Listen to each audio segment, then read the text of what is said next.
We are here to talk some boxing as always. I hope everybody had a wonderful weekend, and I hope that your week is getting off to a great start. There are some pretty interesting things that I like to cover on this particular live chat. Obviously, we're going to do a bit of recapping on Canelo versus Triple G3, and we will get into some of the aftermath that is a result of that trilogy fight. Including the questions, where does Canelo go from here? Where does Triple G go from here? They both seem to have options, or at least believe they have options. We're going to talk a little Bam Rodriguez and cover his fight a bit and kind of go over that. Austin Ammo Williams was also on the undercard of Canelo versus Triple G3. There's a couple of news topics I'm going to want to cover as well, including Vergil Ortiz Jr. petitioning with the WBA to do Ortiz versus Stanionis. If they do in fact go through with that, that will be a very, very interesting matchup. And in terms of the non-Spence, non-Crawford fighters at welterweight, that's, aside from Boots Ennis, about as good as it's going to get. Vergil Ortiz Jr. versus Stanionis. If the WBA, which Stanionis is like a lesser belt holder, because obviously Errol Spence has all the belts besides the WBO in that division. But Stanionis is a lesser belt holder at welterweight, and Vergil Ortiz pretty much has the mandatory spot. So he's trying to enforce that. So we'll see if the WBA, if they do in fact make Spence and Crawford, will then allow for Vergil Ortiz, or basically call for Vergil Ortiz Jr. versus Stanionis. I hope that they do. But I like that Vergil Ortiz Jr. took the proactive step in petitioning the WBA. Sometimes we see a lot of fighters, for lack of a better term, complaining about the fights that they're not getting, right? Or that they're being ducked, or they're not getting opportunities. But if you are in position, or you do start beating the drum within a certain sanctioning body, it does seem like they are often receptive if you are proactive about, demanding your mandatory, or for the enforcement of your mandatory position. So I like that Vergil Ortiz has taken that step. Another thing that I want to discuss in this live chat is whether it is, somewhat safe to start discussing Spence versus Crawford. I mean, I know that the fight's not yet official, but remember towards the end of last week, it was reported by ESPN, who, I would like to think is a pretty credible source, that all of the material items that, need to be agreed upon have been agreed upon, and basically everything short of the fighters signing the contracts have been agreed upon, including purse splits, obviously the platform that it would broadcast on, and so forth. It sounds like everything has pretty much been agreed upon. So I guess now it's just a waiting game until we get the official announcement, hopefully with the flyer, right? So I think that, look, I don't like releasing content on fights that aren't made unless there is a strong reason to believe that they are about to be made. And I feel like with Spence versus Crawford, we're starting to cross that threshold. I mean, it's kind of at a point where if the fight, for whatever reason, doesn't get made officially, that it's going to be held to pay, legacy-wise at least. I don't know how much. I think that both fighters care deeply about their legacy. But if the fight, as far as, once you get a ESPN, is basically reporting that the fight is agreed to and just has to be signed at this point. If you then back away from that, and again, I don't know who leaked those reports. Maybe it was one side that leaked something to ESPN to Mike Coppinger at ESPN to then kind of force the other party's hand. So again, I don't know what went into what Mike Coppinger is reporting, but if they pull out at this stage, that would just look awful for both fighters. So I think that it's a little safe to start talking Errol Spence Jr. versus Terrence Crawford. But again, I always exercise caution before just getting into the weeds on a fight that's not yet scheduled. But we will talk a little Spence-Crawford in this live chat. Piva, what's going on? Heck yeah, thank you for coming through. So a fight announcement has been officially rescheduled, and that is Clarissa Shields versus Savannah Marshall. Remember, it was supposed to take place late last month after the passing of the Queen of England. It was then postponed. Well, you know, the date that was often tossed out as being the rescheduled date was October 15th. And now that is official. So we're going to get Clarissa Shields versus Savannah Marshall and Alicia, or should I say Michaela Mayer versus Alicia Baumgardner on October 15th. And the question that I had back when they were talking about that date is the same question that I have today, which is, how does that date and time, given the time zones, not clash with Devin Haney versus George Kambosos 2? Jody High Roller is in the house. What's going on? He said, extremely off topic, but what's my album of the year? We'll get into that. I actually have to think about that, and I will release that on the on the Woog Talks music channel. But yeah, give me a moment to think about that one, because there are a few really good ones actually. And we, Jody High Roller and I, often talk music. Heck yeah, good to hear from you. Thanks for coming through. So if Devin Haney and George Kambosos 2 happens at the same time, being that it's taking place in Melbourne, Australia, like the first fight did, then that would clash head on with the UK O2 Arena UK fight that is Clarissa Shields versus Savannah Marshall, would it not? I mean, I'm just thinking, on the West Coast, in the United States, that would be the main event, basically starting at somewhere between 2 and 3 o'clock p.m. I see this as being a clash unless one of those fights either move forward by a couple hours or back a couple hours. So being that these are both going to be ESPN fights, it's going to be interesting to see how, we'll say Bob Arum and Team Top Rank navigate those waters. Upheaval 963 just asked if I could watch one between Haney Kambosos or Shields Marshall, which would it be? I think I have more doubt or more interest in, just the mystery and how it's going to play out between Shields and Marshall. So I want to say Shields versus Marshall, but Haney, look, the pressure's on Haney versus George Kambosos at this point, right? Like, if he loses that rematch, remember how avoided he was before they made the first fight?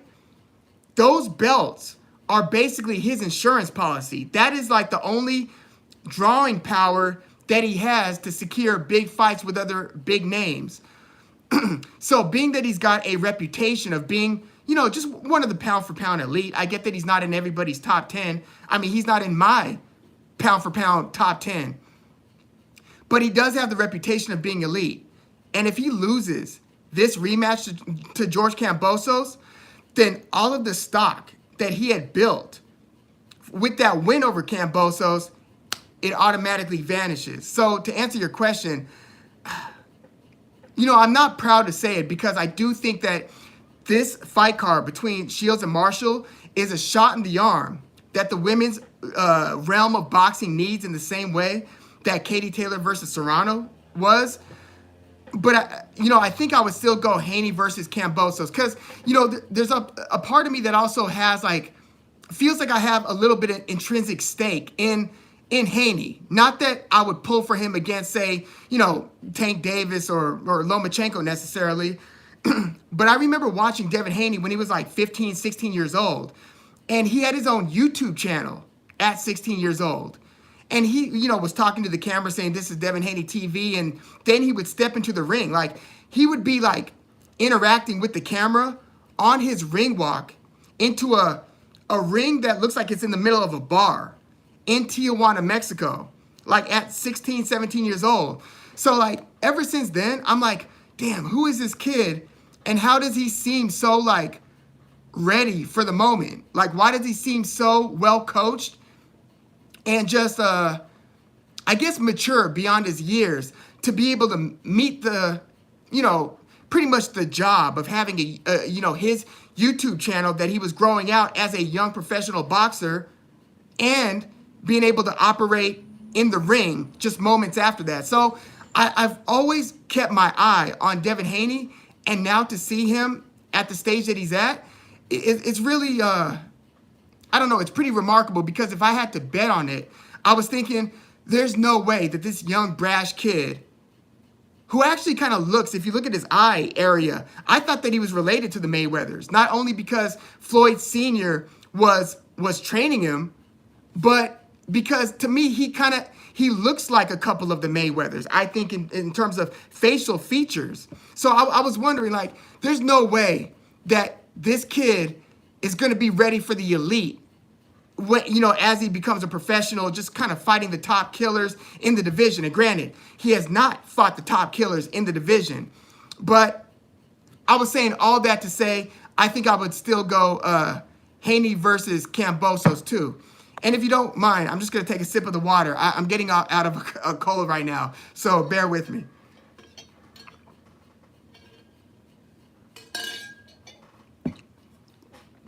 What do I think about Tio versus Pedraza in the works for December? Tito Donis, first of all, thank you for coming through. That was actually one of the opponents that I thought would be an appropriate 140-pound step up for Teofimo Lopez, was fighting somebody with the experience and just the in-ring wherewithal of Pedraza. Pedraza obviously had a very competitive draw versus Richard Comey, but I do think that is appropriate matchmaking. And Pedraza is super durable. We just saw him go 12 rounds with Jose Ramirez, and it would force Teofimo Lopez to prove his sweet science skills, because you're not going to just come in there and mow Pedraza over if you're just trying to overwhelm the guy with power. Now, it might be an encouraging look for Teofimo Lopez, being that somebody who he stopped in the early rounds in Richard Comey had that kind of success against Pedraza. Because, I suspect that most people thought that Pedraza had a slight edge and they would probably go with Pedraza via split decision. I went Richard Comey via split decision. It turned out to be a draw, but I think that Teofimo Lopez, seeing Comey have that success versus Pedraza, is encouraging for Teofimo Lopez, especially as Pedraza is pretty much in his mid-30s by this point. I haven't checked to see his age, but I'd imagine that he's older than 33. You guys could fact check me on that, or guess, opinion check me on that.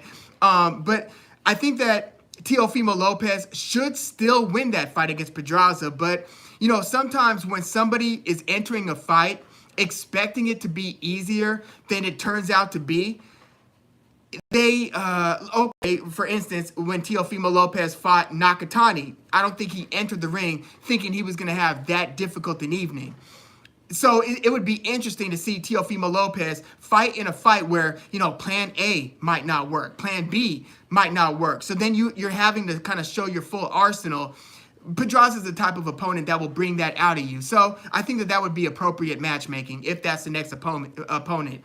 It just seems like a nice incremental step up at 140. Way more responsible than throwing him in there with like a, Jose Ramirez or, Josh Taylor or somebody like that, which Josh Taylor is, coughed up 3 of the 4 belts without losing a fight. And it's still, they're saying that they're going to make Taylor versus Jack Catterall too in January. Those are the reports, but it will have been over a year since they fought. That's not good. And I don't know if there was some undisclosed injury, or maybe you guys know if one of them was injured and that was the reason for the delay. But I just can't wait for them to get that business over with, because I've looked at Josh Taylor as being one of the most talented and just one of the most must-see fighters in boxing. So I want to see him fight the other elite at 140. I know he already has that close win over Regis Prograis, but I want to see him eventually fight Teofimo Lopez and Ryan Garcia if we could get some sort of a Golden Boy top-ranked crossover fight, which, who knows. But a couple of the other things that I want to talk, obviously, I want to talk some Joyce-Parker today. We're going to talk some Shakur Stevenson versus Hobson-Conceicao. We're going to talk a little bit about the return of Keyshawn Davis, one of the major prospects in the game. We'll talk a little bit about Maxie Hughes versus Kid Galahad, which took over on that DAZN Matchroom main event since Lee Wood versus Mauricio Lara was postponed because of the injury to Lee Wood's bicep. I was so bummed about that postponement, but Hughes versus Galahad is going to be the new main event there. I'm dropping a preview on that fight tomorrow morning, so check that out if you have a moment. But and then if we have time, I want to talk a little bit about some David Benavidez interview comments that he made with FightHype, just kind of voicing his frustrations and not getting the fights that he wants. And, you know, I was taking a look at the 168-pound division and who the mandatories are in those respective sanctioning bodies. And you'll be surprised at some of the no-names, essentially, that are at number one, like William Skull is the mandatory for the IBF. Somebody whose name I can't yet pronounce is the mandatory in the WBA. But yeah, Benavidez has some pretty interesting comments that I want to get to, as well as the Demetrius Andrade versus Zach Parker purse bid delay due to the hurricane in Puerto Rico. Puerto Rico, by the way, is the home of the WBO. So they are postponing that purse bid. So we'll talk a little bit about that. But why don't we get into recapping Canelo versus Triple G 3 for a moment? Let me get to a couple of your comments real quick. Upheaval 963 said, I just don't know if Kambosos could do much to be more competitive in the sequel. You know, I do think that there's certain things that he could do just in terms of selling out on the additional punches of a combination, basically. Yes, he does run the risk of running into more power punches and counter punches from Devin Haney, but you're not going to beat him in the tit for tat style, so you've got to throw more than 2 punches at a time. That 1 punch at a time, 2 punch at a time, that's not going to work. So I think that he's got to let his hands go. And again, there's more risk with that. We'll see if he's willing to take on that risk. But check it out. There are many reasons that I'll tell you like this. I think I'm more excited about Clarissa Shields versus Savannah Marshall than I am Devin Haney versus Kambosos 2. But I think there's a ton of importance of the Haney versus Kambosos 2 fight that kind of makes me feel like I have to tune in, and I'll, I'm a ESPN, subscriber, so I'll watch the Shields versus Marshall one on delay. But the other one's on ESPN too. I get it, but yeah, Teo versus Ramirez would be a fun fight. Oh, absolutely. And you know what? At this stage, I think I would lean Jose Ramirez. Like, if they made that as Teofimo Lopez's next fight, Jose Ramirez, I think that I would actually go Ramirez at this stage. Oh, really? Jody Highroller said Devin Haney actually fought his old trainer. Oh, Mason Menard. That was, wow. Okay, Mason Menard's fought a few good fighters. I didn't know that. Okay, yeah. And so did Teofimo Lopez. He rated both highly, as he should. Oh, that's interesting. Yeah. We got to talk more about that type of stuff, whenever you have a moment, man. I definitely want to chat about that. Yeah. Canelo versus Triple G3. Let me know your guys' thoughts. It obviously wasn't the barn burner that a lot of people were hoping for. And yes, Triple G did look pretty old, And I try to hesitate from calling fighters old, but I mean, you've got to call a spade when you see somebody's activity level drop to such a degree. But, hot fast with Robert Reese in the house. Hello. Hey, heck yeah. Thank you for coming through, man. My man, Robert Reese. Check out his channel when you guys get a chance. Hot Facts with Robert Reese. So Triple G, I believe, he came in there with a certain game plan. But I think that yes, age did play a factor. But I think that saying that it was only age would be a discredit to Canelo's skill set. Canelo is an awesome counterpuncher, especially if you're coming in with just 1 or 2 shots at a time. Like, did you notice how much of a, hey, Triple G, if you touch the stove, you're about to get burnt dynamic there was in that fight?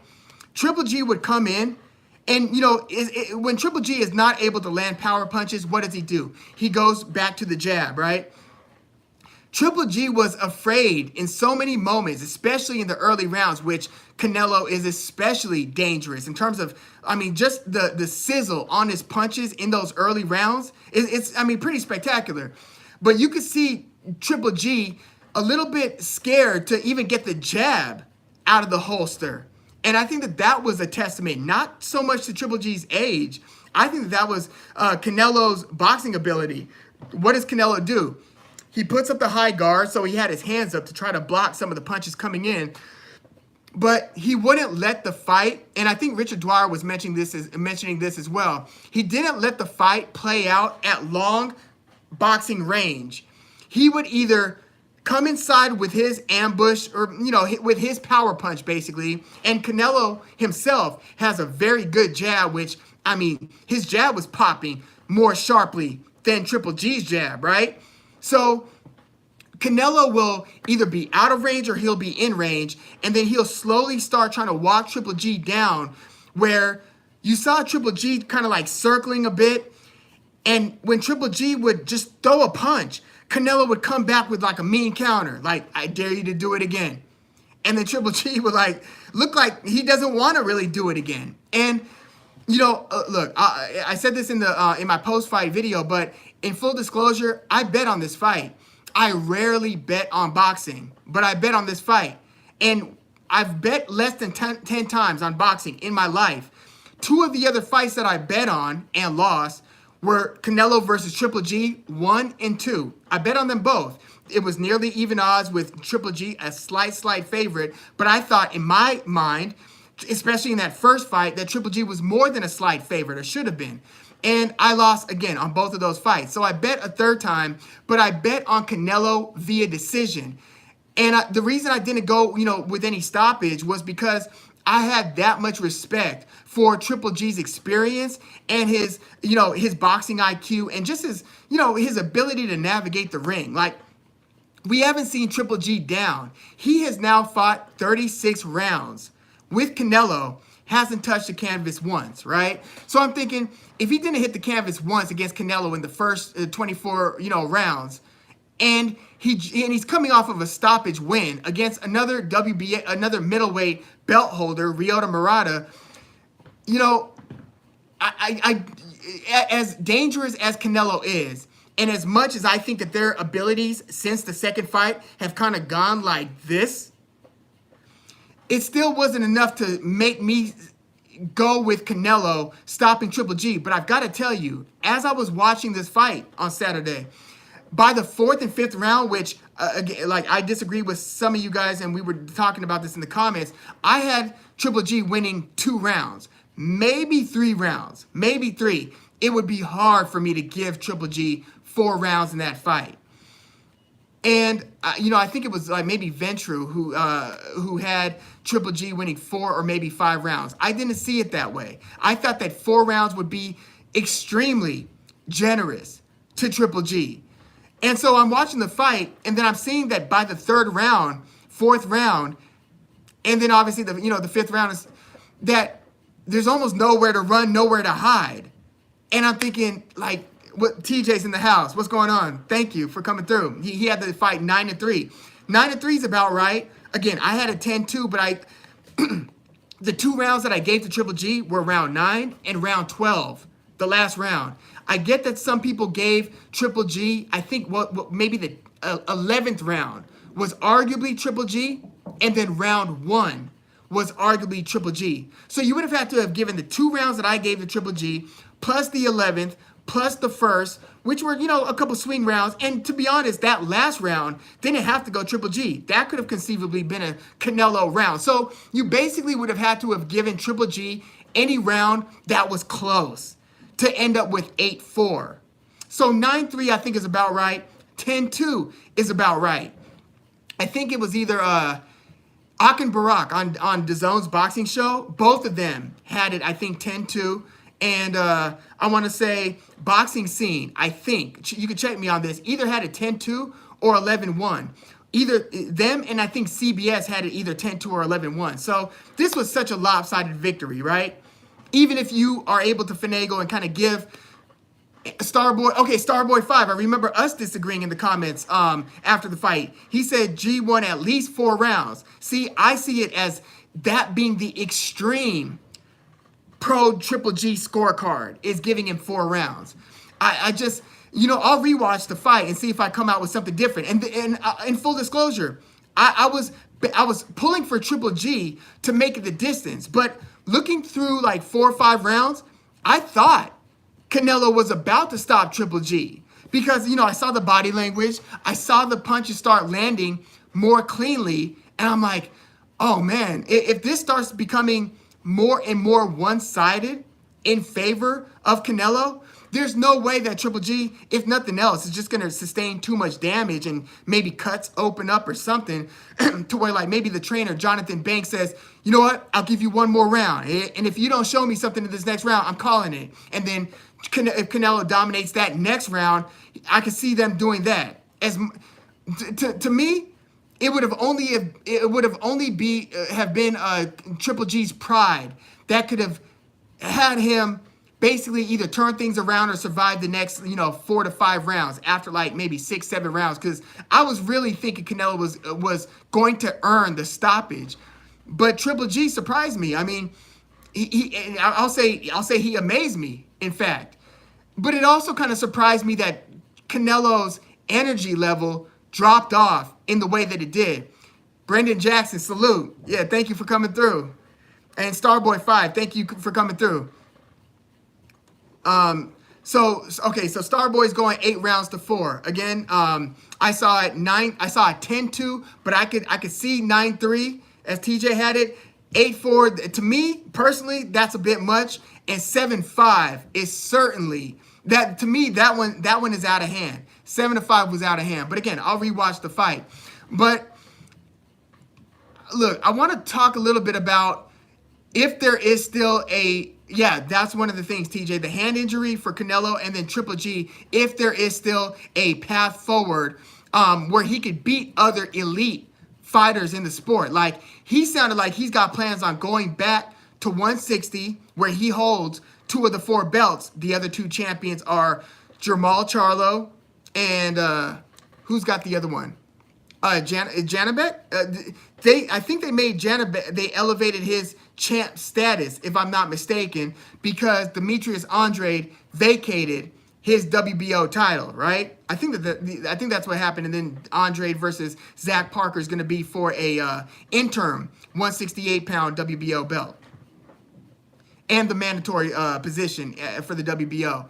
But Triple G, I issued the question in a poll a little bit earlier. If Triple G were to fight Jaime Munguia right now, who do you guys think would win that fight? And to my surprise, you guys went maybe like 70 to 75% Triple G. Still, Triple G over Munguia. Let's see. So, yeah, that's what they're talking about, right? It sounds like they might enforce Triple G versus Lara as Triple G's mandatory because, yeah, Triple G was talking about defending his title. He wasn't talking, as far as I heard, he wasn't talking as much about unifying other belts as he was talking about, well, he was basically talking about exploring his other opportunities now that his contract with the Zone appears to be up. TJ doesn't have respect for Munguia's abilities. He said Munguia's trash. On the other hand, Upheaval said, I think Munguia would pull it off. Let's see. And TJ would bet on Triple G over Munguia. And so it's a lack of Munguia's sweet science ability, I'm assuming. Because here's the thing with Munguia. When I first saw him mow over Saddam Ali, I was like, whoa, right? I mean, Saddam Ali, of course, he wasn't a true 154 guy because this was at 154. But Saddam Ali had beaten a retiring Miguel Cotto for the belt. And then Saddam Ali had his best days at 147. And at 147, got knocked out by Jesse Vargas. But at 154, you've got this huge Jaime Munguia coming in. It was just way too much to handle. So he knocked Saddam Ali out. Since then, he had a few fights. He should have lost to Dennis Hogan at 154 before going up to 160. And then at 160, we saw him have some trouble with that Kelly. Help me out with the name. Kelly, the last guy that he fought, gave him some trouble in the early rounds, and then he figured it out and ended up knocking him out. Toriano Johnson gave Jaime Munguia some issues, and then Jaime Munguia just busted his lip open. I mean, if you're into like just gory cuts, just nasty cuts like we saw in the UFC last weekend, check out Jaime Munguia versus Toriano Johnson. The way he split Toriano Johnson's lip was, if you've got a squeamish belly, don't watch it. But if you're interested in seeing what a nasty, nasty cut to the lip looks like, check out Munguia versus Toriano Johnson. But before that, Toriano Johnson was pretty much given as good as he was getting against Jaime Munguia. So I'm assuming that if there is, and if you guys can, hit the like button, please.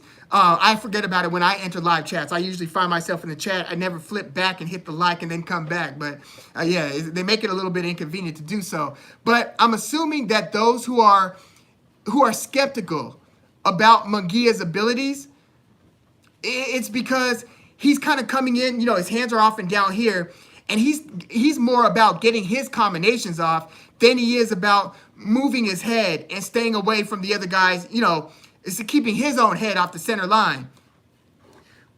And if you're fighting Triple G, I don't know, like, I could see Triple G having trouble in the early rounds like he did against Ryota Murata, but maybe at some point starting to take over in the middle rounds. But here's the problem with that.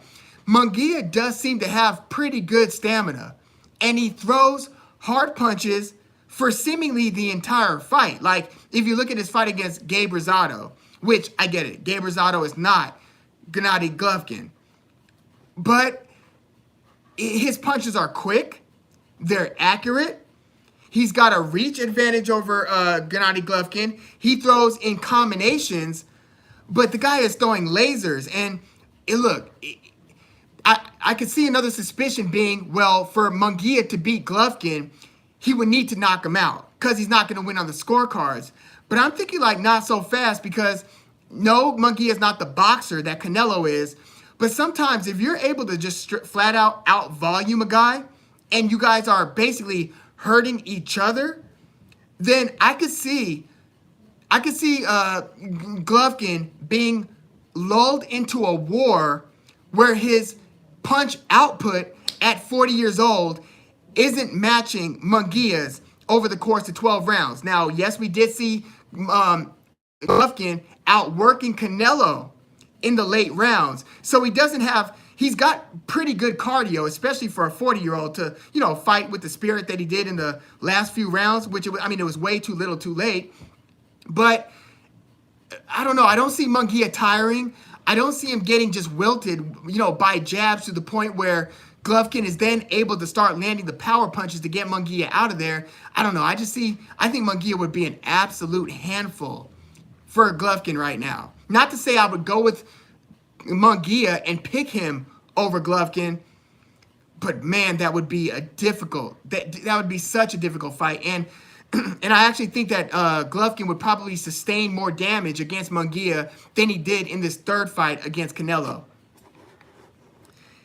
Gary Spike O'Sullivan was smacking up Munguia. Yeah, well, okay, to a degree. He landed some punches, but I really saw that as Munguia dominating the fight. Like, how many rounds could you have given O'Sullivan versus Munguia? I haven't rewatched that fight since it happened, but I was watching that fight live, and I remember thinking, like, man, O'Sullivan's taking a beating. Like that was my thoughts when I was watching that. And maybe if I rewatch, it turns out O'Sullivan won a couple rounds, but that's not how I remember it. I remember Munguia dishing out way more punishment than he was absorbing. Let me know if I'm wrong on that one.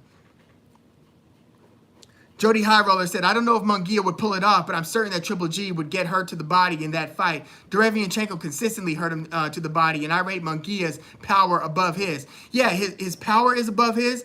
I think Munguia seems to have pretty good punch absorption. Like, he takes a good shot. Like, Munguia, I don't know if it's the look in Munguia's eyes, but, you know, I grew up around a lot of cats that, you know, you could be at a kickback or a house party or something, right? And just kicking it with a bunch of people. And then, like, there's some crazy dude who has, like, a very, like, stoic demeanor. He has a very expressionless looking face where it doesn't seem like he's angry. It doesn't seem like he's happy. He's just kind of like, And and it ends up being the craziest dude in the room. I don't know if that is some sort of like a trauma that's making me think, hey man, don't mess with Jaime Munguia. And like you can see like one of his homies like, hey, Jaime will fight you, and then Jaime gets up and he's just like this kind of skinny dude, and then he just like ends up just knocking somebody out like out on the sidewalk.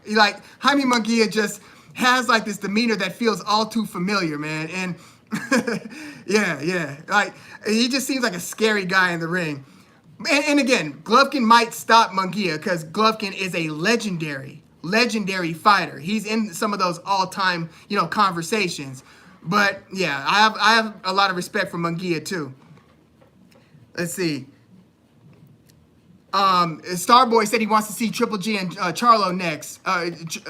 Triple G and Charlo next. After he wins that, move on to Munguia. So yeah, that would require obviously some PBC related cross promotional efforts, and which hold your breath, right? But Jamal Charlo right now, I have some real concerns about his future in the sport, because he's got a back issue that it sounds like, and I haven't seen like official reports, but I also don't see them rescheduling Charlo versus Sulechki or Charlo versus anybody, or I haven't heard any like tangible progress reports on his back. The back is one of the things that is the scariest thing to injure. You might think, or based on reports, you might look at it and say, oh, these guys are like machines in terms of how quickly they recover from like Lee Wood just hurt his bicep. I would have no doubt he's going to be back in short order. Or Canelo's about to go in, which we're going to talk about, for a hand surgery. I'm sure he's going to come back and eventually be 100% sooner rather than later. But when you start talking about the back, that is, look, the back, I was going to say the back retired Shane Mosley, but it was actually a surgery gone wrong that had like some infection that retired Shane Mosley. But against Anthony Mundine, Shane Mosley had to quit on the stool because of back issues. But Jamal Charlo, when I saw his name attached to a back problem, I'm thinking, whoa, not so fast in terms of him coming back anytime soon and looking like Jamal Charlo. So yeah, there's a big question mark on his career in my book. I just hope that he's able to recover fully. But yeah, let's get to Canelo and what we might expect going forward in the immediate future. Well, first of all, the immediate won't be too immediate, because he said he's about to go in and have a long needed hand surgery that he sustained versus hand injury that he sustained against Caleb Plant. So, at first my thoughts were, okay, well, then Canelo's going to come back in May, because what are the dates, right? May, September, generally. But it sounds like it's more likely, at least in terms of this early commentary that we've gotten out of Canelo, it sounds like it might be more likely that we don't see him until September of next year. Think about that. That would be a year from now, a Canelo return all the way a year from now. So I don't expect anything in the near future.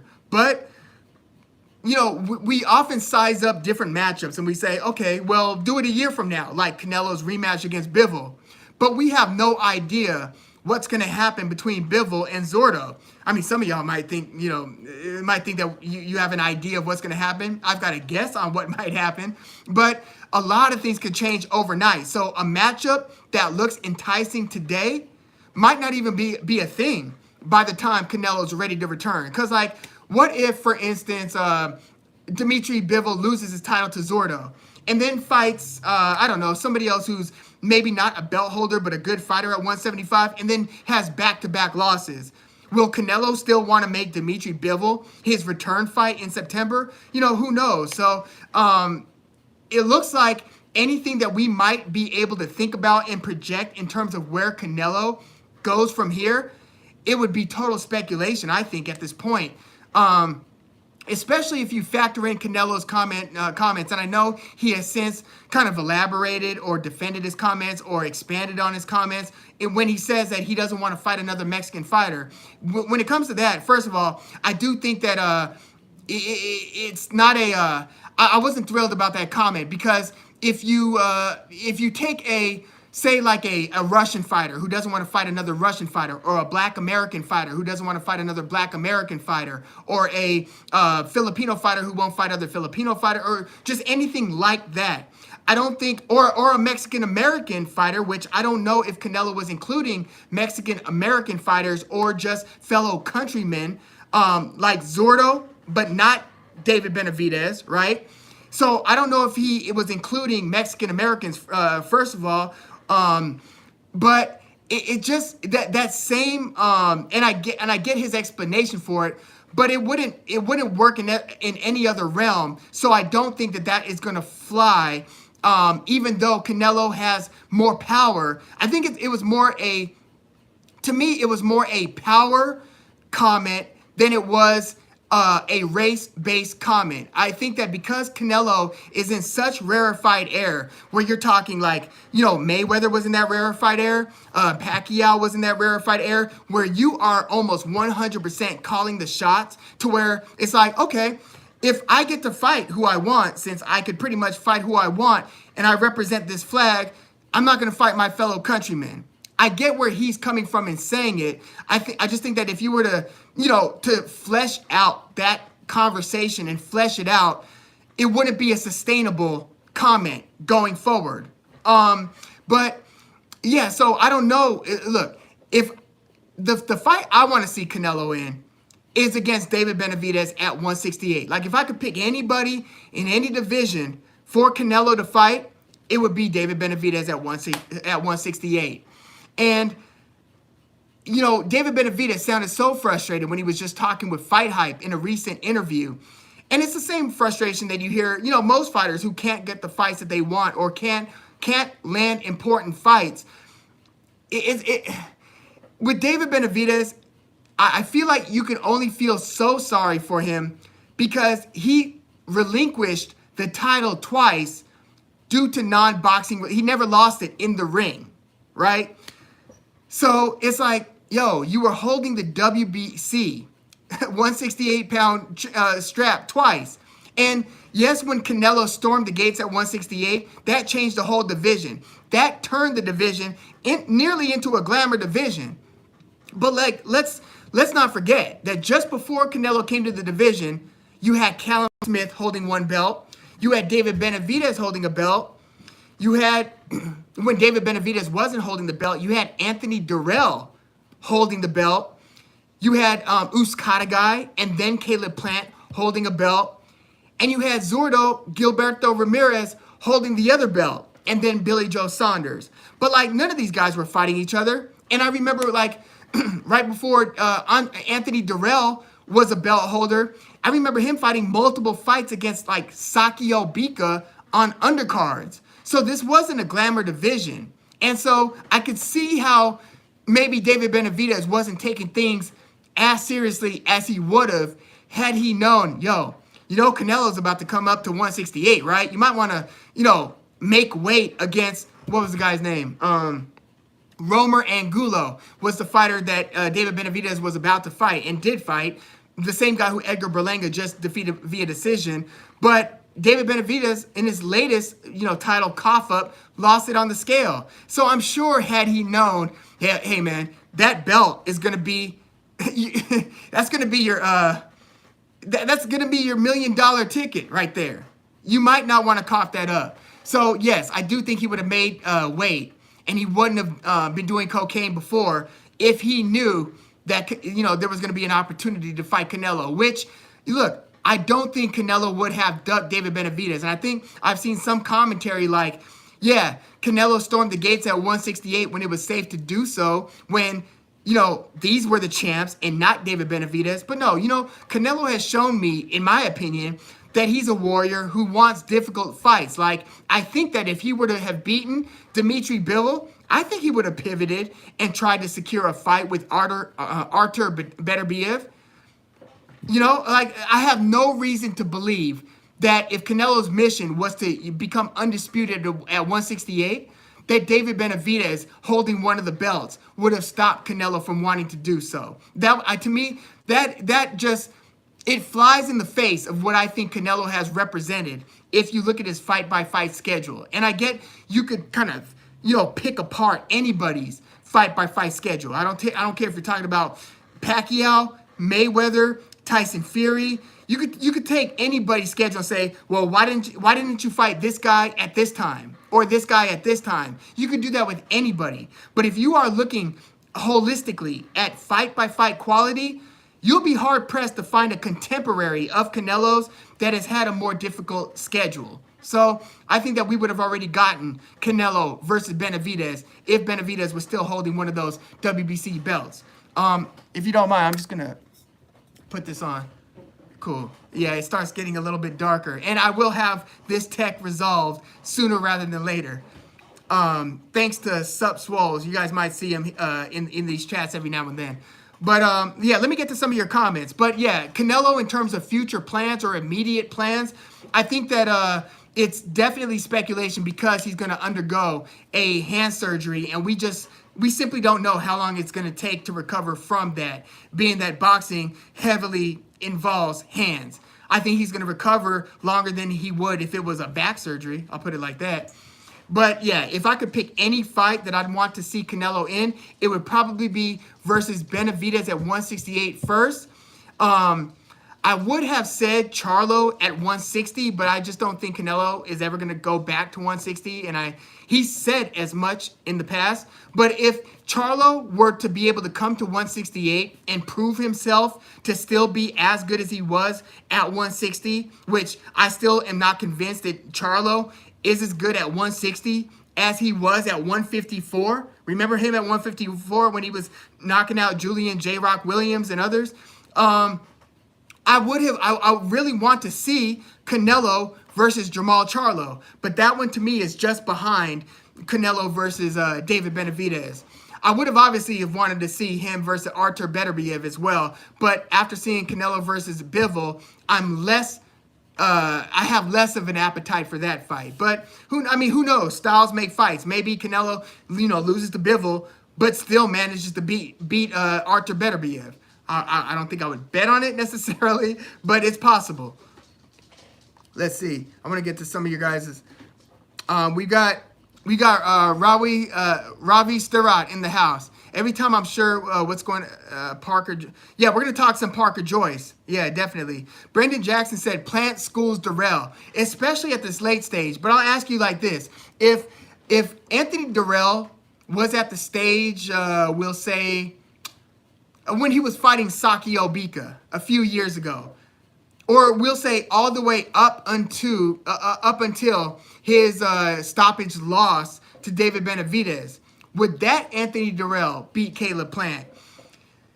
I think it would be competitive, but I mean, look, to be honest with you, Anthony Durrell was not supposed to be the better of the Durrell brothers. Andre Durrell was supposed to be the better of the Durrell brothers, but his career, as good as he was as an amateur, it didn't pan out. He was, as an amateur, Paulie Malignaggi says he's the most impressive amateur he's ever seen. Andre Durrell, brother of Anthony Durrell. But, I wouldn't say his career was quite as disappointing as, say, Paul Spaffordora, but Andre Durrell, it didn't translate into a career that had the success that you would maybe think that an amateur that good should have. Anthony Durrell, on the other hand, is kind of overachieved as a professional. So if I'm thinking about Anthony Durrell versus Caleb Plant, which I do really like that fight, and I'll actually call it Caleb Plant versus Anthony Durrell, even though they've both been belt holders in the past, Caleb Plant, to me, simply hasn't fought enough good fighters. I know he beat Uskata guy to earn a share of the title, and then beat guys like Mike Lee, Feigenbutz, and Caleb Truax, a damn near 40-year-old Caleb Truax. Caleb Plant, to me, hasn't fought good enough fighters for me to really have confidence in him beating, we'll say, a B-plus level fighter. Like maybe that's where Anthony Durrell is at this stage. Maybe B-plus, where maybe in his prime you could say Anthony Durrell might have been an A- level fighter elite-wise. Maybe he was always a B-plus fighter, but he was pretty good. Like for a long period of his career, he had only, I think, one loss. And I think it was a close fight to like somebody like Badu Jack when Badu Jack was still in his prime. But, Anthony Durrell, I mean, he is like 38, 39 years old. I just can't pick him to be active enough to beat Caleb Plant at the stage. I mean, remember, it was less than 3 years ago when Anthony Durrell was fighting Avni Yildirim, and that was a super, super close fight through like 10 rounds. And then it was stopped via head clash. You know, it opened a cut, I think, to Durrell. And then they went to the scorecards, and Durrell edged a technical decision or something like that. MAW's in the house. He said he's at work, so he's just listening in. Welcome. Yeah, thank you for coming through, MAW. Yeah. So I can't at this stage, being that Anthony Durrell fought such a close round by round by round by round type of fight against Avni Yildirim, to think that he would have round by round by round success against a sweet scientist like Sweet Hands Caleb Plant. You know, so I'm going to do a preview as we near the fight date, which it's on the Deontay Wilder versus Robert Helenius undercard. That's a pretty good undercard fight, though, by the way, right? Caleb Plant versus Anthony Durrell. But my early thoughts are I would have to go Caleb Plant via decision. And then, you know, I would probably expect maybe a Anthony Durrell retirement shortly after that. Upheaval said, was it Andre Durrell who fought in that tournament with, yeah, exactly, with Arthur Abraham, Ward, Froch, Kessler, who else was in that? Jermaine Taylor was in that, the Super Six, right, at 168. And that was kind of where Andre Ward made his real name, right? Like, we knew he was good early in his career, but he wasn't getting any of the important fights. He was kind of seen as like a boring fighter. And I remember he kept on saying in his post-fight interviews, it went early in his career, when, you know how Larry Merchant would do, people are not too thrilled with your style of fight. What do you say about that? Or what do you say about the people who say that you haven't really done this or that? So Andre Durrell would say, you know, or I'm sorry, Andre Ward would say, you know, I just put it in the hands of my Lord and Savior Jesus Christ. When the fights that I'm supposed to get are to be made, they're going to be made. This is all happening on his time, not mine. I remember that as kind of being Andre Ward's like post-fight energy. And then the Super Six happened, and that changed everything, because Mikhail Kessler was a favorite over Andre Ward. And you guys know what I feel, hopefully, about, you know, what it means when you look at the betting lines. When exactly, Son of God, Andre Ward. But when we talk retroactively about different fights that took place, and then you hear a lot of kind of retro history where you're kind of remaking the history, like, oh, he was supposed to beat this guy. It's like, no, not so fast. Or like, oh, or he beat this guy. How good was that guy? But then if you go back and look at the odds, you'll see, wait, that guy was actually like the favorite. Because sometimes we forget about the esteem and the reputation of a fighter at a certain point in time because of everything that's happened since. So we adjust our opinions on that fighter over time to where we forget about what that fighter was in 2009 or 2012 and so forth, right? So yeah, that Super Six win, and I think his first draw, Andre Ward's first draw, not like decision draw, but his first opponent in that tournament, I think that was Mikhail Kessler, the favorite over Ward. And I think at that time, Kessler's only loss was to a prime Joe Calzaghe, which there was only a prime Joe Calzaghe, right? Because of the period of his career when he retired. But yeah, that was seen to be a big showdown at the time, Calzaghe versus Kessler, and Calzaghe won pretty handedly. But let's see. But yeah, Caleb Plant versus Anthony Durrell, I would shade towards Caleb Plant via decision at this stage. By the way, what did you guys think about Bam Rodriguez? I mean, it was obviously a difficult win for the pretty sensational, super young Bam Rodriguez, who's kind of taken that 115-pound division by storm, first by moving up in weight to beat Carlos Cuadras, and then stopping Suri Sakat, Sora Rungvisai. So his reputation has been through the roof. I feel like his last fight was a little bit of a come back to earth, a little bit reality check. Not to say that he's not as special as some believe that he is. He's obviously a very good technical fighter with a lot of power. But keep in mind, 115 isn't his natural division. he went up to fight Carlos Cuadras, who's an aging fighter in the division. And then he fought Sora Rungvisai, another aging fighter in that division. So being that he's fought a less than elite fighter in that division, because Sora Rungvisai, former champ, knocked Roman Chocolatito Gonzalez out cold in their rematch. Maybe Bam Rodriguez, he sounds like he's going to go back to his native weight class, which his trainer, the famed Robert Garcia, sounds like, I think he underestimated Israel Gonzalez as well. But it sounds like his trainer wants him to go back to 112. And Bam Rodriguez himself sounds like he's willing to go back to 112 because his brother, Joshua Franco, is also at 115. And he's a belt holder at 115. Joshua Franco was in line, in fact, to fight, I want to say, Juan Estrada, because Juan Estrada was like the super champ. I think it was like, I don't want to mess it up. It was either the WBA or WBC, but Juan Estrada was the super champ. And then, is Bam Rodriguez a WBA or I don't know.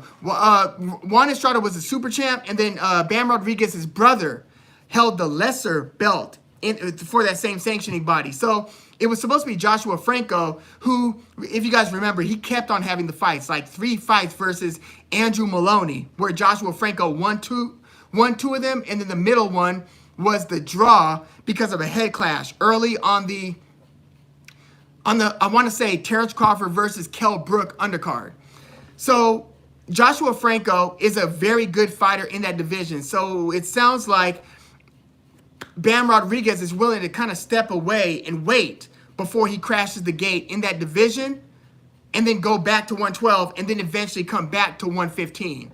So, but it sounds like the boxing world wants Bam Rodriguez to fight at 115, the weight class of Chocolatito and Estrada, even if his brother is in that same division. So we'll see what he does. I think like Sonny Edwards is one of the other belt holders in Bam Rodriguez's native weight class of 112. And I say native weight class as if he doesn't have a belt one division up. But you guys get what I'm saying. So Bam Rodriguez, I think, is a very good fighter, but it's still, to me, yet to be determined whether he is like the best or even the second best at 115.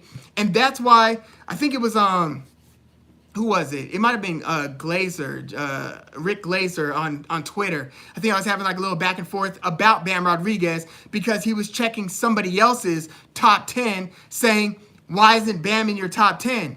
And I'm thinking, look, Bam is really good, super, super young, by the way. He's the youngest belt holder, youngest champion in boxing as it stands. And Devin Haney's like 24 years old, so he's younger than Devin Haney. But he hasn't fought. Well, Sarisa Cat Sora Rungvisai isn't elite, but there's too much unfinished business at 112 where he doesn't even have a belt at 112, and at 115 where he has one belt at 115. So I'm like, how can you put him in your top 10, as good as he appears to be, with so much unfinished business on the table? Again, I think he's got top 10 potential, but I couldn't put Bam Rodriguez top 10 right now. And yes, he did have some difficulty with Israel Gonzalez. Let's see. Yeah, the low blows. Let me see. Do you, Jody Highroller asks, do you think the era of non-athletically gifted champions, Ward, Hopkins, Pavlik, is over? Well, okay, a couple things about, I actually look at Ward as being a very good athlete, but not a great athlete in the same way that some guys who, when they like throw a punch, it just like, it looks electric, like Zab Judah, when he throws like a left-handed uppercut. It's like, wow, I don't care how much gym you hit. I don't care how much you practice. You will never throw a punch that looks like that. Ward isn't that type of an athlete, but if you look at certain other types of athletes, like Ward's, his bodily strength, for instance, and his reflexes, and what else? Dexterity, coordination, these different other things that I think go into the recipe of a great athlete. I think Ward was a very good athlete, but I get what you're saying. But I'm just saying I look at Ward as being a very good athlete, but not in the same way that that Sugar Ray Leonard was a great athlete. But is that era over? I don't think it's over. No, I don't think it's over because there's so much to be said about, as Lennox Lewis would always say after his fights, the sweet science. Lennox Lewis would always say that, talk about how, as a kid, watching Lennox Lewis fights, that's how I kept on being reintroduced to the phrase, the sweet science. It would be Lennox Lewis's post-fight interviews. But there, because look, if we look at today's game, we could find some non-athletes who are elite fighters. Let's see, offhand, pick a division. Like if we were to look at the, let's see. Okay, at 154, for instance, Castano was a champion after beating Teixeira. Would you say Teixeira was an elite athlete? Would you say Brian Castano is an elite athlete? Let's think about 130 is Joe Cordina, who knocked out Kenichi Ogawa. Is Joe Cordina a elite athlete? Is Hector Garcia, another belt holder in the same division, who beat Roger Gutierrez? Is Roger Gutierrez an elite athlete? Is Hector Garcia an elite athlete? I don't know about Garcia. Garcia's actually he's looking pretty damn good. I don't know. Maybe. I think Josh Taylor appears to be an elite athlete. Like, he seems pretty damn athletic. So I think Josh Taylor is an elite athlete. Who are the other? Well, I mean, the belt situation is so messed up at 140. We can't even really get into that right now. But all that to say, I don't think that era is over. I think there's always going to be a place for, fighters who are so damn skillful that even if you're an athlete, you better have some skill to go along with it if you're going to hang with this, smooth operator, if you will. Navarrete. So okay, Upheaval said Navarrete. Not exactly an athletic dynamo, but I'll say this.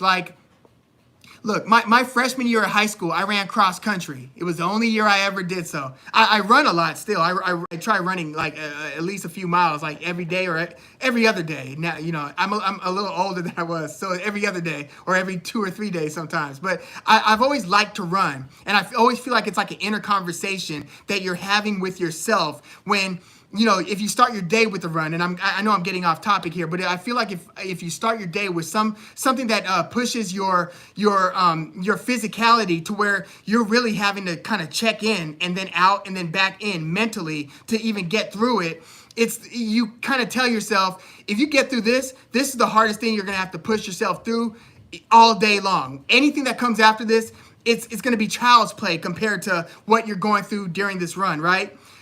When I was doing that 1 year of cross country, and another example would be in my senior year of high school, I did 1 year of wrestling, and that was equally exhausting to me, minute for minute. Wrestling was extremely exhausting. Navarrete strikes me as somebody who can take to a track and start running miles where everybody else who's running with him is saying, what the hell is this guy's deal? Where he is just taking, because he's also built pretty lanky, right? Like you see his arm, his proportionate, in terms of arm proportion to the body, Navarrete has freakishly long arms. So he just strikes me as somebody who's got the oxygen, who when you see him start hitting the track, he's breaking out 5-minute miles, 4.5 minute, 4:45 type miles, where everybody else is just like, damn, they're trying to pull off 6-minute miles and just trying to not get embarrassed, not get lapped by this guy, right? Navarrete, maybe he's not an athlete in terms of being able to just run the 100 in in track speed, which I don't know. Maybe he can. I don't know. Or maybe he's not just, lifting the craziest weights, and maybe he's not double pump, reverse dunking a basketball with 2 hands. Maybe he's not doing certain things, and he doesn't have a Zab Judah, Sugar Ray Leonard looking punch where it's just, one punch at a time, and it's like, damn, you just blink and I missed the punch. I didn't even see it. Like the type of right hand that Shane Mosley threw. Maybe he doesn't have that, but he's got something about his physicality that is pushing him so far past other elite fighters. Like, think about it. I look at all of these guys as being like elite level fighters when you're fighting. I mean, maybe there are some exceptions, but when you're like a championship level fighter, even if you're just a challenger contender, these are all like cream of the crop guys, right? We'll say like the top 1% of boxing, right? Or the top 0.01% of boxing.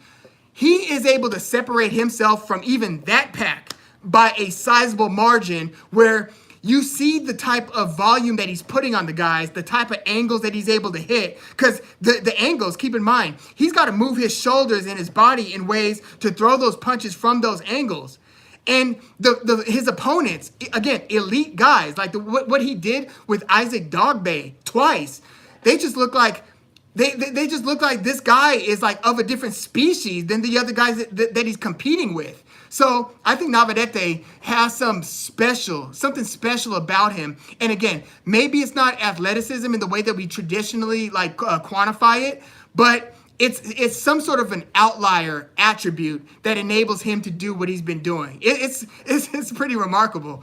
Let's talk a little Joyce. Joyce-Parker, yeah, that lead uppercut is insane. And to have the guts to throw a punch like that, because if you wanna get knocked out quick, like if you're learning how to box, and then you get into a boxing fight and you wanna find a way to get knocked out like that, try throwing a backhand lead uppercut.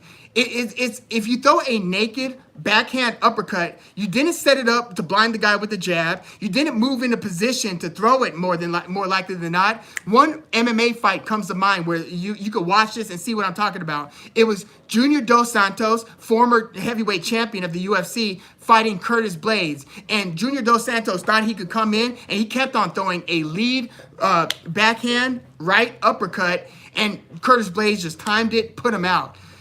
Navarrete's willingness to throw punches that are so ill-advised is almost as remarkable as Manny Pacquiao jumping in to the pocket as often as he does, throwing 4 to 6 punch combinations.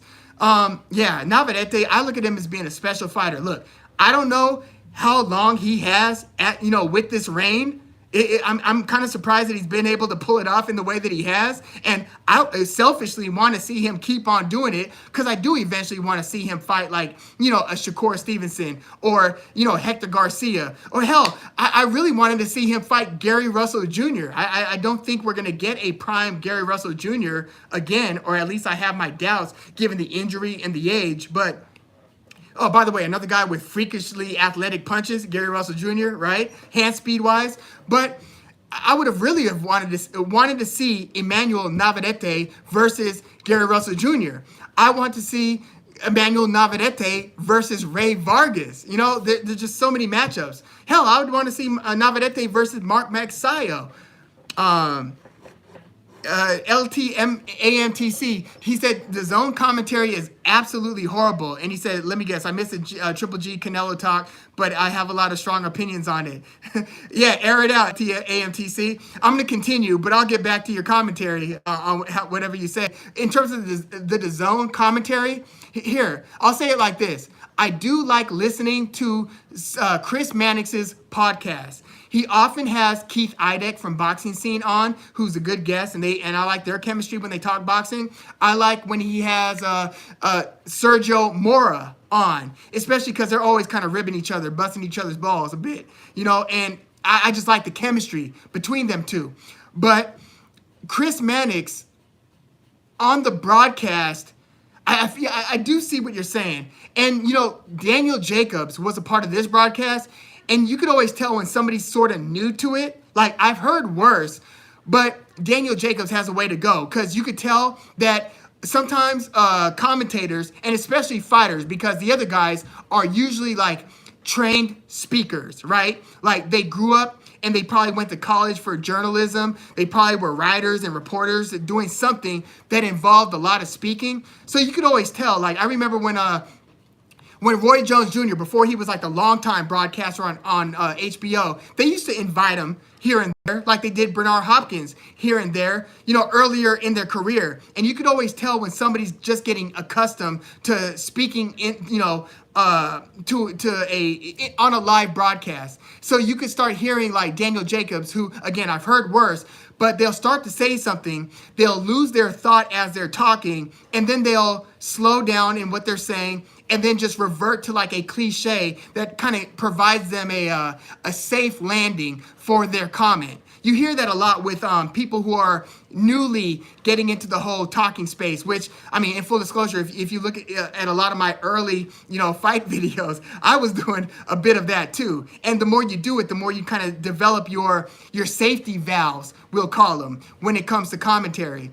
But yeah, DAZN's broadcast is not one of my favorite. I'm trying to think, is there, to me, HBO's was the gold standard. I loved HBO's broadcast, even if I hated their homerism at times. Like sometimes I didn't like how Jim Lampley would just be so pro A-side fighter. I didn't like that. But in terms of what I saw it to be the quality that we were getting, I loved the combination of Lampley, sometimes it was later on it was Max Kellerman. Before that, you would get Larry Merchant. I get a lot of people didn't like Larry Merchant when they would start zooming in on him, and then after the fight, he would just get into his long, drawn out monologue where it's like, God, it would always be like a Floyd Mayweather fight party at my family's house, and everybody would be like, dude, just get this guy off. When he would get into that 5-minute, nonstop.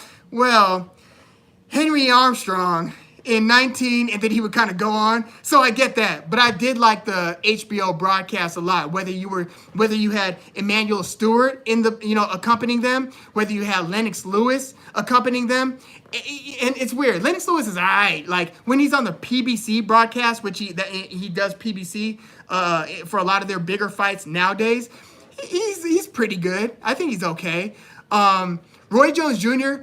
He was decent, but there was so much personality behind his delivery that you felt him. Even if you didn't quite get what you got what he was saying. Even if he didn't sound like a journalist when he was saying it, you still felt what Roy was saying. George Foreman. Earlier, I'm talking like 90s, 80s, 90s HBO broadcasts. I think maybe even into the 2000s. George Foreman, I loved his chemistry with Jim Lampley on Larry Merchant. And Larry Merchant, I meant. Lennox Lewis sometimes is painful. There was one broadcast, I forgot who was fighting. This was several years ago, but it was on HBO. And Lennox Lewis was saying a fighter got hit and he got buzzed, like he got rocked. But it wasn't one of those super obvious ones. He just took like an awkward step. And Lennox Lewis said, he looks a little bit illuminated.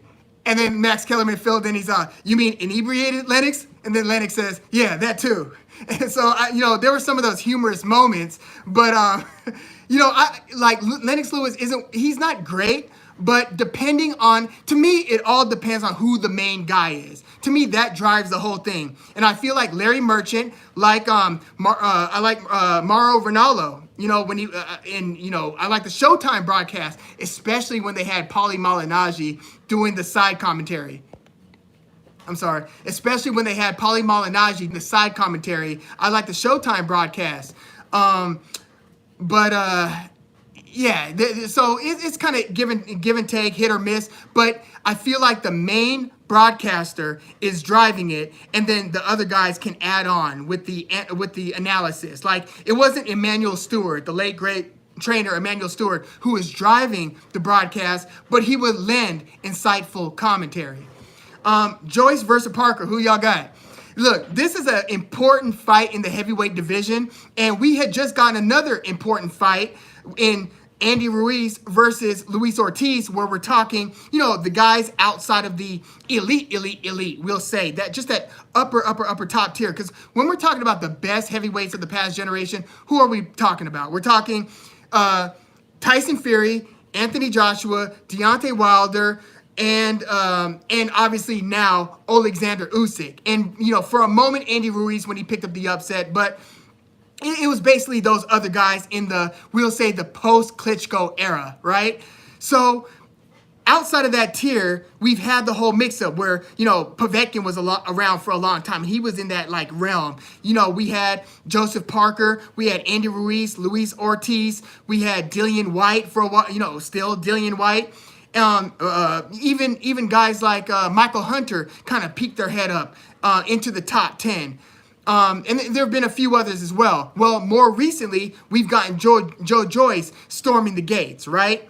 And with Parker versus Gates, or should I say, Gates, Joyce versus Parker, I would have thought, first of all, that this should be billed as Parker versus Joyce because Parker is the former champion here. Parker had beaten Andy Ruiz for a vacant belt back in the day, held onto it for a few title defenses until, he beat Huey Fury as one of the title defenses. Just before winning the belt, he had beaten Carlos Takam when Carlos Takam was still seen as a, near-ish elite fighter, kind of, sort of.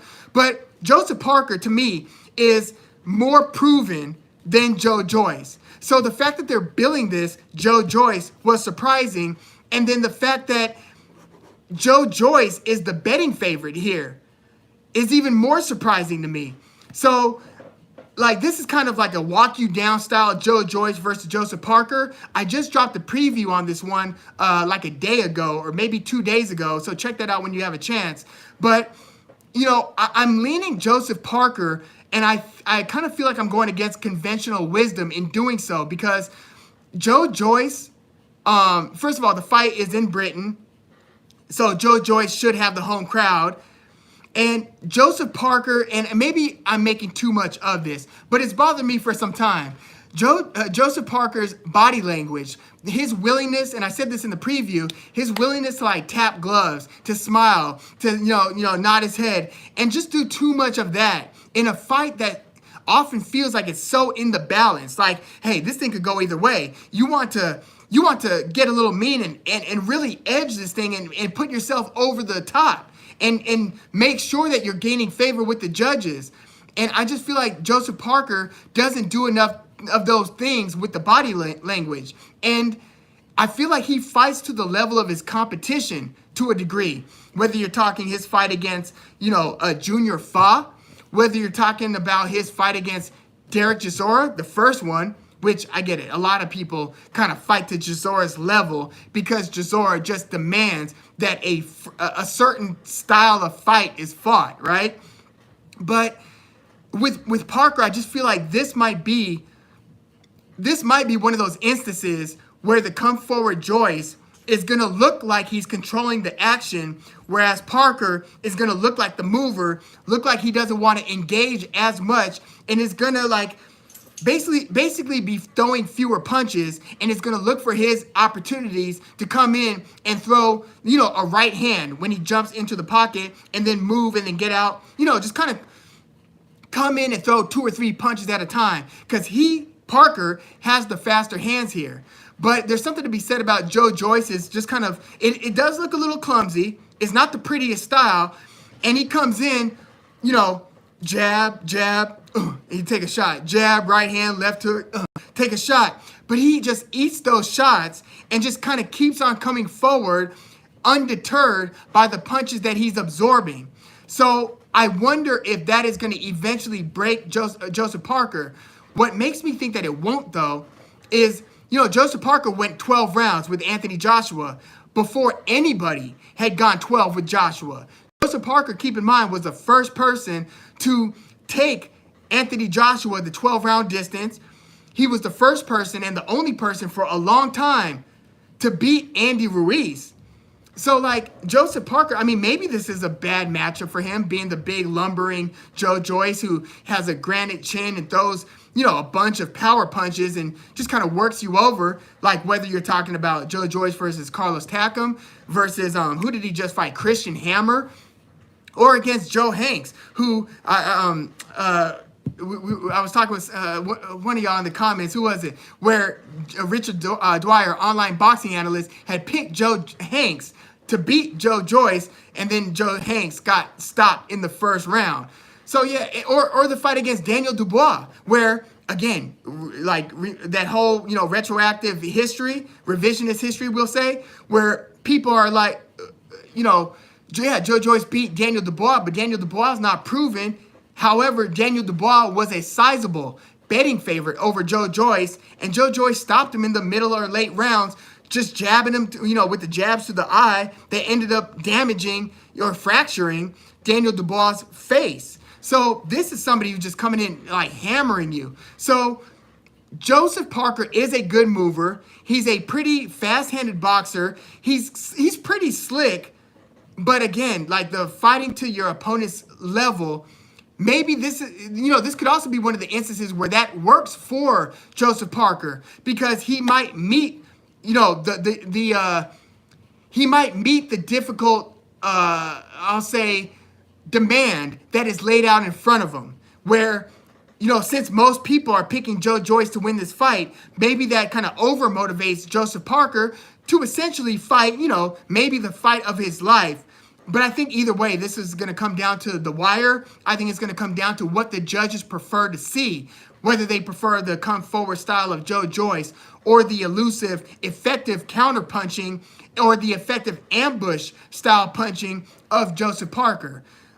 I'm going to go with a slight Joseph Parker win, though. Maybe that's also because he's been granted a favorable decision win in a lot of these 50-50 fights, whether you're talking versus Andy Ruiz, versus Carlos Takam, that was a very close fight, or versus Junior Fa, or the first fight against Derek Chisora. Joseph Parker's been the beneficiary of favorable judging in some of these close calls. I think that's going to be the case with Joe Joyce versus Joseph Parker. I agree, Upheaval. His demeanor is puzzling. And it's crazy because he kicks it with the Gypsy King like all the time, right? Like, which I get that they're buddies, and Joseph Parker hangs out in the UK a lot. But when I see Joseph Parker, like he's always in the Gypsy King's like locker room, it just seems like he's too okay with being Robin and not Batman, Like, and I got that when he fought Dillian White. It's like, dude, what are you doing?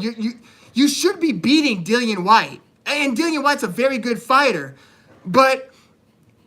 Joseph Parker, he took several rounds before he even got started against Dillian White. Like, and you can hear the frustration in the commentary. They're like, well, we haven't really gotten the Joseph Parker that we expected to see, and you've got to be concerned that he's falling behind on the scorecards now. You hear the, I forgot who the British commentator was who was saying that, but that was their opinion of Joseph Parker's demeanor in the first half of the fight. It wasn't, the first half of the fight against Dillian White. And then he got knocked down twice, once by a forearm, clearly by a forearm. He got rattled super badly by that forearm. But yeah, Joseph Parker, even after that, was tapping gloves at the end of the round. It's like, what are you doing? So I feel, or at least I hope, maybe it's the goatee that he's grown out in recent fights, that maybe he's a different Joseph Parker these days. I don't know. But he has to know the stakes of Joe Joyce versus Joseph Parker. And I'm sure that he's seen the betting odds, and he knows that, hey, the public kind of thinks that Joe Joyce, more unproven than you are, is going to beat you. Maybe that motivates Joseph Parker to an extent. But yeah, we're about to wrap it up, guys, in a second. Last thing, Stevenson versus Conceicao. Who you guys have? And by the way, I just want to say, because I said it in the top of the hour, Vergil Ortiz Jr. just petitioned the WBA to make Vergil Ortiz Jr. versus Stanionis. I hope that the WBA listens to him and that they grant him that fight with Stanionis. Stanionis has a lesser WBA belt because, of course, Errol Spence has the main one, and Vergil Ortiz is the number one mandatory contender for that belt. So it sounds like if Spence-Crawford goes forward, Vergil Ortiz versus Stanionis is a real possibility. Of course, we have to see how those Golden Boy and PBC cross-promotional efforts play out. Maybe this fight goes to a purse bid or something like that. But I would really hope that the WBA enforces this, enforces Ortiz versus Stanionis, because that would be a great matchup at 147. But yeah, Stevenson versus Conceicao. I'm assuming everybody's picking Stevenson, but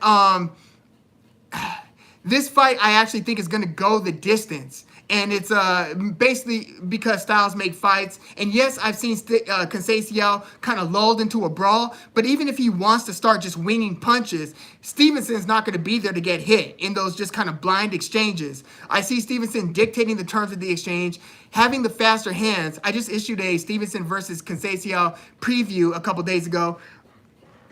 Sorry, it might have frozen up for a second. I had just done a Stevenson versus Conceicao preview a couple of days ago, but I'm going Stevenson, but not by stoppage. I think that this one is actually going to go the 12-round distance, and it's going to look not like Stevenson versus Nakatila that also went the distance, but it's going to look maybe a little more like Stevenson versus Joet Gonzalez, something like that. Even though Conceicao isn't as much a middle to late round pressure fighter as Joet Gonzalez. Different styles, but Conceicao fancies himself as a sweet science guy. Remember, he's a gold medalist, and I think that he's going to try to be patient and let Stevenson kind of come to him. So we might get a big lull in the first few rounds where it's going to look like the proverbial chess match. But then I think Stevenson's going to make more of an effort to put his foot on the gas, but I still don't think he's going to be able to get the very crafty Robeson Conceicao out of there. Yeah, I agree. Upheaval. Yeah, the Brazilian is a good sweet scientist. I think that it's going to be an interesting fight, and I think that I don't think that it's going to be to the delight of like casual boxing fans. It's not going to be one of those fights. But then again, I thought that Stevenson versus Jamel Herring might have been a little less eventful than it turned out being. But what did we get? In the first couple rounds, it looked like Stevenson was just smacking Herring with like 4 to 6 punch combinations. I didn't expect that. But yeah, please smash the like button if you haven't. I want to thank everybody who joined us this week. Upheaval 963, thank you. And yeah, LTAMTC, I agree. Joyce-Parker's career has been kind of sad to watch after the AJ fight. I'll say it like this. I think it's been a long road back to the title contention for Joyce-Parker. And that was largely because of the fight right after the AJ fight. It was that close decision loss to Dillian White that set him further back to where, yeah, he had to fight guys like Alexander Flores, who was the other guy? Shondell Winters, I think. But yeah, it's been a gradual, like 6 fights since those losses on the road back to a potential, and I say potential because we know the logjam at the top, but a potential title fight in the near future. But yeah, Joyce-Parker, I mean, as sad as his career has been since that AJ fight, how sad has, like, you know, Luis Ortiz's career, been in terms of who he never fought, you know? As good as he was, just the guys that he never fought. Is very few heavyweights that fought a lot of the best heavyweights because of the promotional issues and because you had this whole Wilder, Fury, AJ kind of thing where, you know, the most important fights ended up being that Tyson Fury versus Wilder trilogy. Like, that ended up kind of being the story of the heavyweight division. Yes, we did get the 2 fights with Usyk and Joshua, but I feel like that comes like to a close second because the lineal, the Gypsy King, is kind of seen to be at the top of the throne, and not just because of his nickname. You get what I'm saying?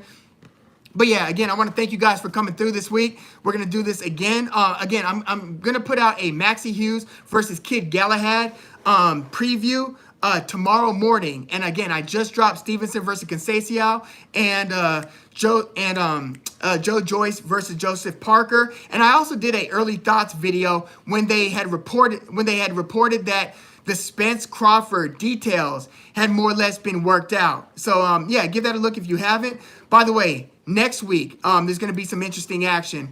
There's going to be the So we've got the fights that I just mentioned coming up this weekend. Next weekend is going to actually be a non-boxing weekend. I mean, in terms of like the elite fights. Next weekend, it's almost like the boxing world's taking a break. I think there's just the Floyd Mayweather exhibition. And then it's the weekend after that we're getting Conor Benn versus Chris Eubank Jr. And there's also a Sebastian Fundora fight against Carlos Ocampo on Showtime. But yeah, I want to thank you guys once again, everybody for coming through. LTAMTC, Upheaval 963, Jody High Roller, heck yeah. MAW, Brendan Jackson, Starboy 5, Ruiz Thirat, thank you for coming through. Hot Facts with Robert Reese, thank you for coming through. TJ, thank you once again. And the way I'm catching this is simply by scrolling up. So if I didn't catch you, my bad. But yeah, we're going to do this again next Tuesday. And I should have some of the tech issues. I started kind of like redoing how I do the thumbnails and stuff by next week. But there are also things like camera and sound wise that I want to kind of tighten up on. Oh, by the way, if you guys haven't smashed the like button, please do so. Growth through calisthenics. Hell yeah. Oh man. Thank you again for coming through. Yeah, always appreciate it. And I always appreciate the commentary and the back and forth that we have. Thank you. But yeah, so I'm going to dedicate kind of like how boxing takes the weekend off next weekend. I'm still going to do content as news breaks. I'm probably going to do like an early thoughts video. And I also have a suspicion that they're going to make that Spence-Crawford fight official in the next 1 to 2 weeks. I think that's going to be the case. And if they do so, I'll do an early thoughts video. So even though boxing is taking a break in terms of like having elite level fights, not this coming weekend, but next weekend, I'm still going to do some content, still going to do the live chat. And again, there's always news breaking in the boxing world, so we'll discuss that. But I'm also going to shore up some of the tech behind some of these videos, kind of tighten that up. And also, I'm going to explore a path to maybe do a MMA-related live chat, maybe either weekly or bi-weekly or something like that. But yeah, I want to thank you guys once again for checking out the live chat, for contributing in the commentary, or I'm sorry, in the comments, and just providing good insight, questions, comments, and so forth. Stan Tucker's in the house. Yeah, AKA Dad. You're going to have to watch this one on a replay, actually, just in time to be too late. But yeah, I'll catch up with you outside of this. But yeah, thank you once again, guys, for tuning in. Until next time, I'm Woog. Peace.